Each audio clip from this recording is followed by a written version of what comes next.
भाग 1 में हमने देखा कि घीशू और माधव बुझी हुई अलाव के सामने बैठ के बातें कर रहे थे और झोपड़े के अंदर बुधिया प्रसव पीड़ा से कराह रही थी, लेकिन दोनों में से कोई देखने नहीं गया।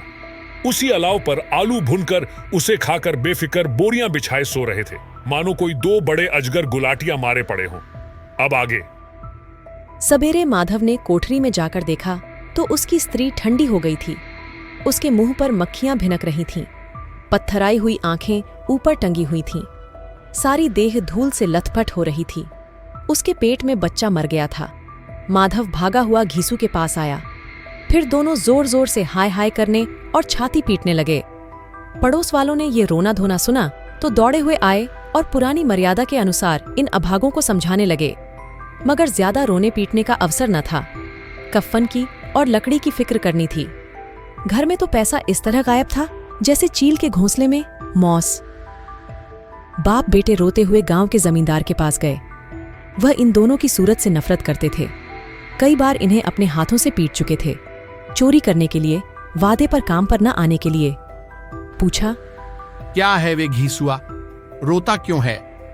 अब तो तू कहीं दिखलाई भी नहीं देता। मालूम होता है इस गांव में रहना नहीं चाहता। घीसू ने जमीन पर सिर रखकर आंखों में आंसू भरे हुए कहा, सरकार, बड़ी विपत्ति में हूं। माधव की घरवाली रात को गुजर गई। रात भर तड़पती रही सरकार। हम दोनों उसके सिरहाने बैठे रहे। दवा दारू जो कुछ हो सका सब कुछ किया। वह हमें दगा दे गई। अब कोई एक रोटी देने वाला भी न रहा। मालिका तबाह हो गए। घर उजड़ गया। आपका गुलाम हूं। अब आपके सिवा कौन उसकी मिट्टी पार लगाएगा? हमारे हाथ में तो जो कुछ था वह सब तो दवा दारू में उठ गया। सरकार ही की दया होगी तो उसकी मिट्टी उठेगी। आपके सिवा किसके द्वार पर जाऊं? जमींदार साहब दयालु थे, मगर घीसू पर दया करना काले कंबल पर रंग चढ़ाना था। जी में तो आया, कह दें चल दूर हो यहां से। यूं तो बुलाने से भी नहीं आता। आज जब गरज पड़ी तो आकर खुशामद कर रहा है। हरामखोर कहीं का, बदमाश। लेकिन यह क्रोध या दंड देने का अवसर न था।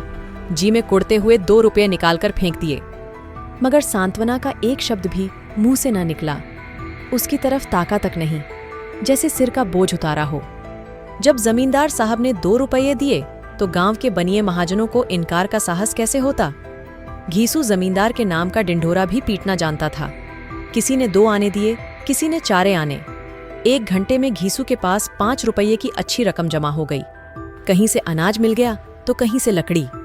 और दोपहर को घीसू और माधव बाजार से कफन लाने चले गए। इधर लोग बांस वास काटने लगे। गांव की नर्मदिल स्त्रियां आ आकर लाश देखती थीं और उसकी बेकसी पर 2 बूंद आंसू गिराकर चली जाती थीं। बाजार में पहुंचकर घीसू बोला, लकड़ी तो उसे जलाने भर को मिल गई है। क्यों माधव? माधव बोला, हाँ, लकड़ी तो बहुत है, अब कफन चाहिए। तो चलो कोई हल्का सा कफन ले लें। हाँ, और क्या? लाश उठते उठते रात हो जाएगी। रात को कफन कौन देखता है? कैसा बुरा रिवाज है कि जिसे जीते जी तन ढांकने को चीथड़ा भी न मिले, उसे मरने पर नया कफन चाहिए।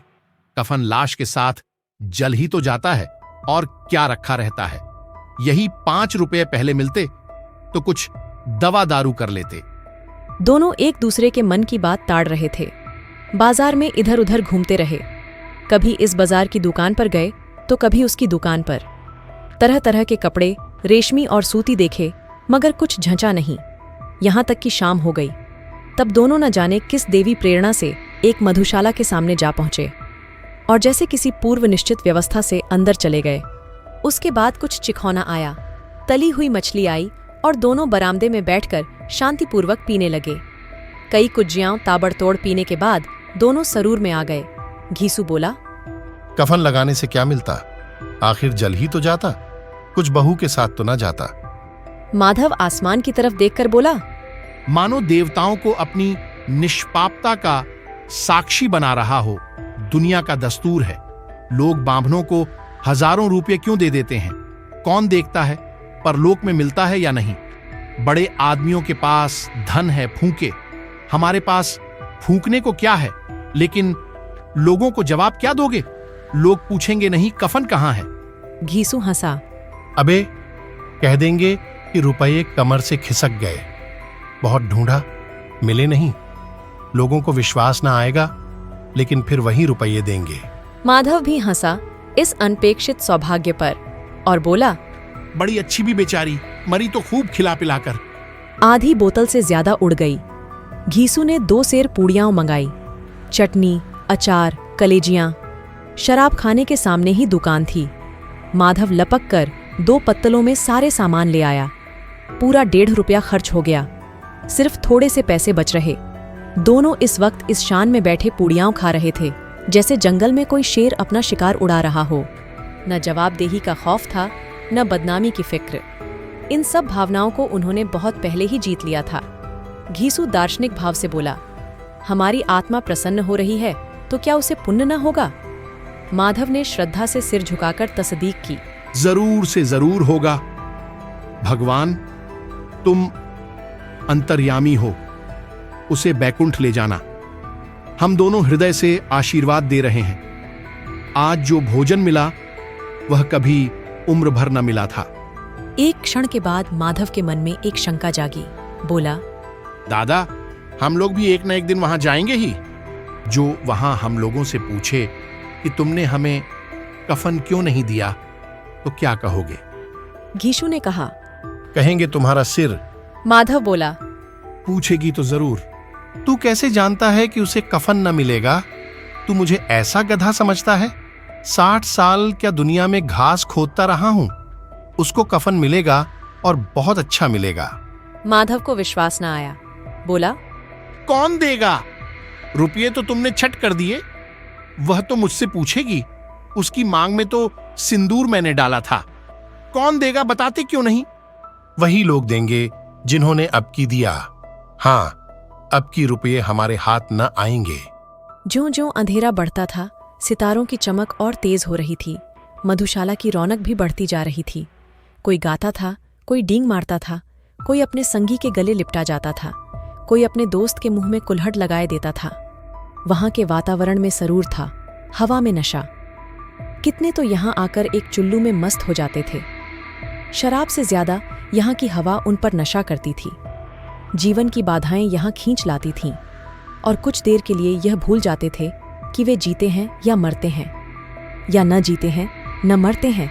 और ये दोनों बाप बेटे अब भी मजे ले लेकर चुस्कियां ले रहे थे। सबकी निगाहें इनकी ओर जमी हुई थीं। दोनों कितने भाग्य के बली हैं। पूरी बोतल बीच में है। भरपेट खाकर माधव ने बची हुई पूड़ियों का पत्तल उठाकर एक भिखारी को दे दिया, जो खड़ा इनकी ओर भूखी आंखों से देख रहा था और देने के गौरव, आनंद और उल्लास का अपने जीवन में पहली बार अनुभव किया। ले जा, खूब खा और आशीर्वाद दे। जिसकी कमाई है वह तो मर गई, मगर तेरा आशीर्वाद उसे जरूर पहुंचेगा। रोएं रोएं से आशीर्वाद दो। बड़ी गाढ़ी कमाई के पैसे हैं। माधव ने फिर आसमान की तरफ देखकर कहा, वह बैकुंठ में जाएगी दादा, बैकुंठ की रानी बनेगी।